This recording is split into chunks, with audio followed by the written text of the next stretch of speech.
What drink? Wine? He drank wine? Did. And one final question. How many wine glasses are there on the table? One? The Holy Grail? Open your eyes. A single cup. No chalice. Well, that's a bit strange, isn't it? Considering both the Bible and standard Grail legends celebrate this moment as the definitive arrival of the Holy Grail. If you'd be so kind as to show us the symbols for man and woman. Look. This is the original icon for male. It's a rudimentary phallus. Quite to the point. Yes, indeed. It's known as the blade. It represents aggression and manhood. It's a symbol still used today in modern military uniforms. Yes, the more penises you have, the higher your rank, boys and men, boys.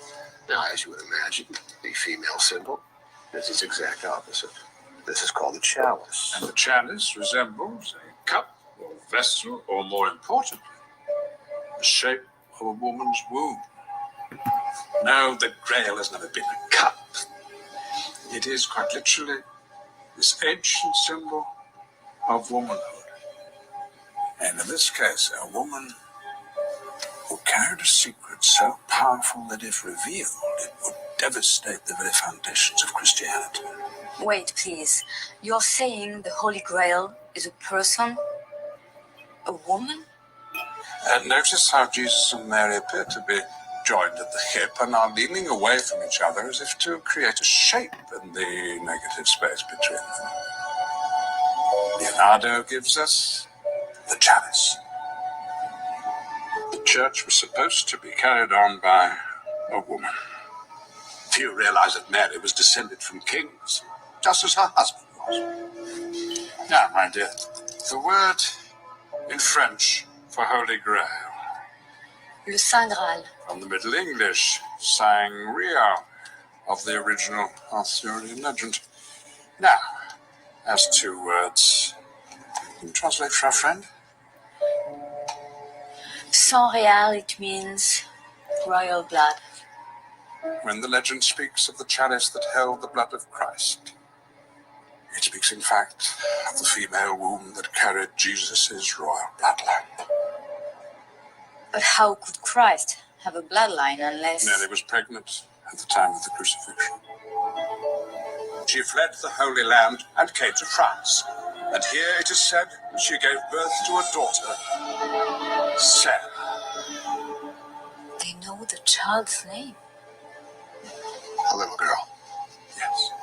If that were true, it's adding insult to injury. Why? The pagans found transcendence through the joining of male and female. People found God through sex?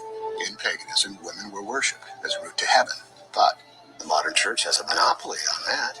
And salvation through Jesus Christ. And he who keeps the keys to heaven rules the world. Women, then, are a huge threat to the church. The Catholic Inquisition soon publishes what may be the most blood-soaked book in human history. The Malleus Maleficarum. The Witch's Hammer. It instructed the clergy on how to locate, torture, and kill all free-thinking women. Free-thinking women. In 3 centuries of witch hunts, 50,000 women are captured, burned alive at the stake. Oh, at least that. Some say millions. Salem witch Imagine trial. then, Robert, that Christ's throne might live on in a female child. You asked what would be worth killing for. Witness the greatest cover-up in human history.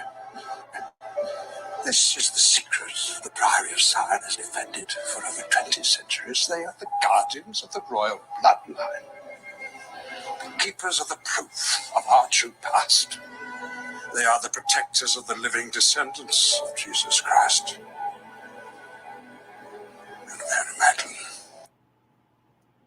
Magdalene. Would that be the children of the sun? I'm not exactly sure. All right, let me get to this video. All this weirdness today. I think I am just going to do this while I work. So we got a little bit of some information and go from there.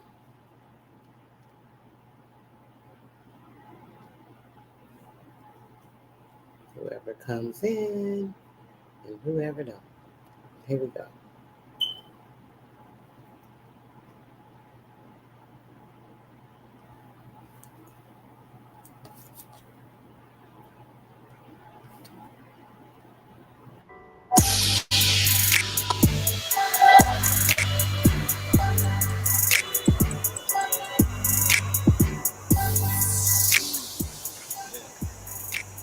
My question is this. That's a good time, brother. You gotta keep it Does the attachment of the color black to power and nationalism undermine the copper-skinned indigenous Americans' recognition for their stolen land? And I'm defining this on the Noah Webster's definition in 1828 dictionary, which defines who the real American is, and not the European that attached themselves to that name. They knew who we were when we got here. Not all of us came over from Africa. So I want that question addressed. Now, that was probably addressed to the students at the Harvard Law School. Is that right? You all ready? You ready? Yeah. Yeah, exactly. So you want to hear from me. What I want to say is this.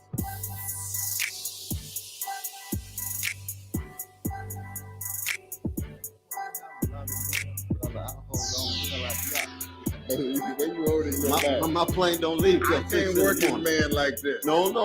I came here to work now. So we go. Okay, so I would say this. We want to answer all the questions. That's right.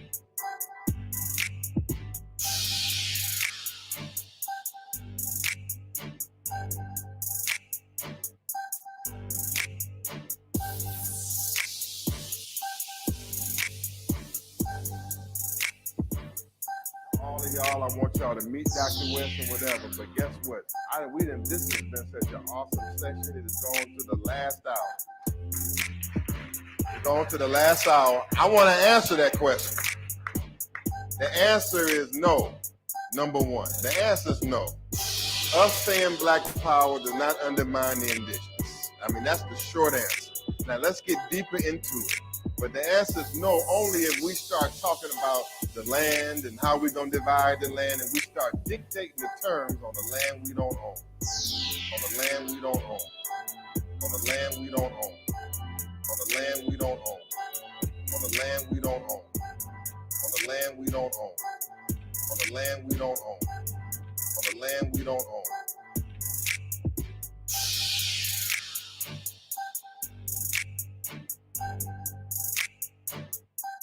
Letters and Notes on the North American Indigenous People of North America, written in 1841 by author George Cartlin, a noted ethnographer, describes American Indigenous people of North America as all primitive tribes known in America are dark copper colored with jet black hair, while most possess curls in the extreme, which today is considered nappy hair, and every level of wavy hair in between. The texture of the hair is generally fine, soft or silk, or coarse and harsh. Catlin also noted, the hair of the men falling down to the hams and sometimes to the ground is divided into plaits or slabs 2 inches wide and filled with a profusion of glue and earth, which becomes very hard and remains unchanged from year to year. Today, this form of hair is called locks, and filled with a profusion of glue and earth, which becomes very hard and remains unchanged from year to year. Today, this form of hair is called locks.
You see many of these city-states, some of the stronger ones. You have Texcoco right here, and in particular, you have Azcapotzalco.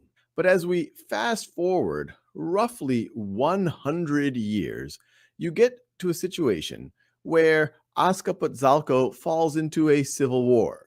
Their ruler dies, and there's a succession battle. And the various city-states around Lake Texcoco take sides. What eventually happens is Tenochtitlan, Texcoco, and Tlacopan form what is known as a triple alliance, or the triple alliance, and are able to conquer the Azcapotzalco.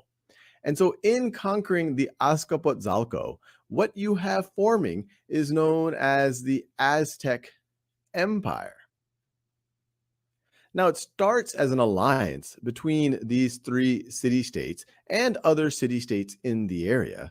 But over time, Tenochtitlan, which is sometimes referred to as Mexico Tenochtitlan, because it is a city-state of the Mexico people. And this is where the name Mexico or Mexico actually comes from.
In 1836, C.S. Rafinas published in Philadelphia, Pennsylvania, a work called The American Nations, in which he gives the historical songs or chants of the Lenape, or Delaware Indians, the tribe that originally dwelt along the Delaware River. After describing a time when there was nothing but seawater on top of the land and the creation of the sun, moon, stars, earth, and man, the legend depicts the Golden Age and the fall in these words. All were willingly pleased, all were easy thinking, and all were well happified. But after a while a snake priest, Powoko, brings on earth secretly the snake worship in Atako of the god of snakes, Wakan. And there came wickedness, crime, and unhappiness, and bad weather was coming, distemper was coming, with death was coming. And all this happened very long ago at the first land, Netamaki, beyond the great ocean, Kitiaku. Then follows the song of the flood. There was long ago a powerful snake, Maskanako, when the men had become bad beings, Makawini. This strong snake had become the foe of the jinns, and they became troubled, hating each other. Both were fighting, both were spoiling, both were never peaceful. And they were fighting, least man, Matapui, with dead keeper Nihawalowit. And the strong snake readily resolved to destroy or fight the beings or the men. The dark snake he brought, the monster he brought, snake rushing water he brought. Much water is rushing, much go to hills, much penetrate, much destroying. Meanwhile, at Tula, at that island, Nanabush, the great hare Nana, becomes the ancestor of beings and men. Being born creeping, he is ready to move and dwell at Tula. The beings and men all go forth from the flood, creeping in shallow water or swimming afloat, asking which is the way to the turtleback Tulipin. But there are many monsters in the way, and some men were devoured by them. But the daughter of the spirit helped them in a boat, saying, "Come, come." They were coming and were helped. The name of the boat or raft is Moko. Now, there's a lot to go over here, but I'm just going to try to do this as briefly and as efficiently as I can, and then I'll leave it up to my subs to fill in the rest in the comment section with what they think about this. But this writing in the top paragraph reminds me of different cultures from around the world when they describe times a way long time ago. And of course, the flood, that is common in every culture. And I think the big flood, the great flood, happened around 9600 BC, give or take 100 years. And then that's followed with the creation of the sun, moon, stars, earth, and man. But it talks about a golden age. And of course, that is reminiscent to other cultures, such as the Egyptians, describing a time which they call Zeptepi, the golden age. And then it talks about the fall. And of course, that can be associated with the tall tales of the fallen angels coming from a time after the flood. And then it brings up the snake priest, Powoko, who brings on earth secretly the snake worship. And brings on earth would have been a description of their known world, this tribe. So is Powoko, who brings on earth secretly the snake worship, is he the snake priest, leader of a culture that built serpent effigies all over the United States?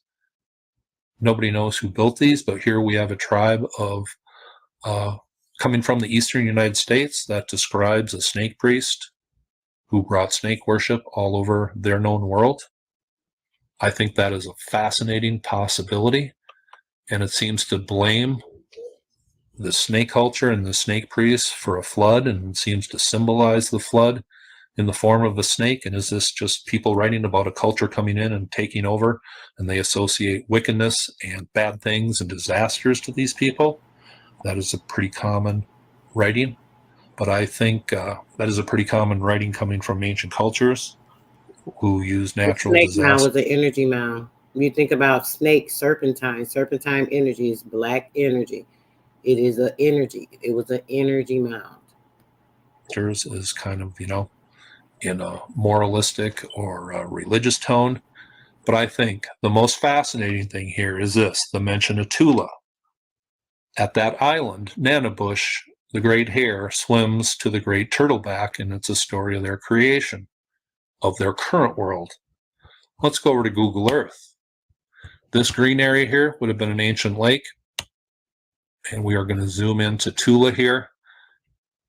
This isn't a place of myth or legend. This is an actual place in Mexico, and this is associated with the Toltecs, and I believe they inherited a lot of their knowledge from the Mayans, but this place just looks special.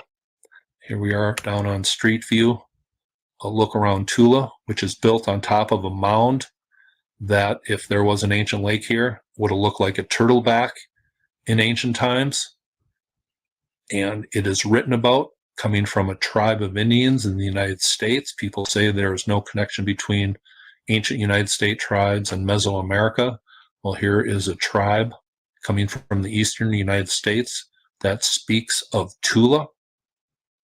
And this place, I'm telling you, it just looks special, and I think it looks really cool and unique. So I think it's fascinating that it's written about in the current creation stories of Native Americans coming from the eastern United States that were documented.